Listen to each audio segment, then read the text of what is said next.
संपूर्ण देशात जनगणनेला सुरुवात करण्यात येणार आहे। यासाठी आवश्यक मनुष्यबळाला प्रशिक्षण देण्यात येत आहे।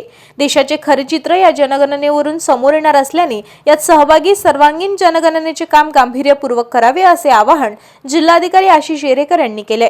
जनगणना 2027च्या अनुषंगाने आजपासून नियोजन भवनात 3 दिवसीय प्रशिक्षण घेण्यात येत आहे। या प्रशिक्षण वर्गाचे आज उद्घाटन करण्यात आले।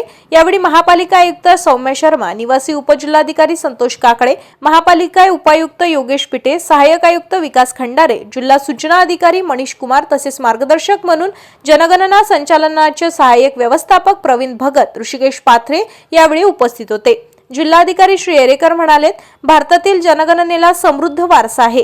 या जनगणनेमधून आलेल्या निष्कर्षावर नीती आयोग काम करीत असते। यातून येणाऱ्या बाबीतून देशाचे प्रतिबिंब उमटत असते।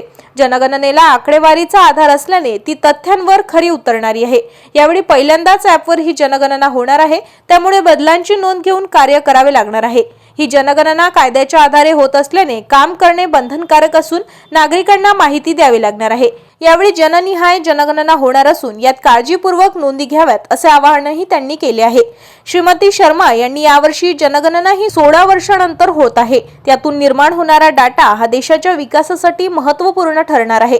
जनगणनेच्या अनुषंगाने महापालिका क्षेत्रातील घरपेटीचे नियोजन करण्यात आले आहे। त्यावेळी जनगणनेच्या कामात अडचण निर्माण होणार नसल्याचे सौम्या शर्मा चांडक यांनी सांगितले आहे। कार्यक्रमासाठी जनगणना कक्षाच्या राधिका देशमुख आणि भावना जिचकार यांनी सहकार्य केले।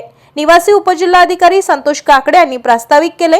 जिल्हा आपत्ती व्यवस्थापन अधिकारी सुरेंद्र रामेकर यांनी सूत्रसंचालन केले। महापालिकेचे सहाय्यक आयुक्त भूषण पुसदकर यांनी यावेळी आभार मानले। ताज्या घडामोडी आणि आपल्या शहरातील बातम्या बघण्यासाठी नंबर 1 न्यूज चॅनलला सबस्क्राइब करा, शेअर करा, आपल्या प्रतिक्रिया कमेंट बॉक्स मध्ये द्या। आपल्या बातम्या नंबर 1 न्यूज चॅनलवर बघण्यासाठी 99 21 58 96 63 या व्हॉट्सअपवर मेसेज करा।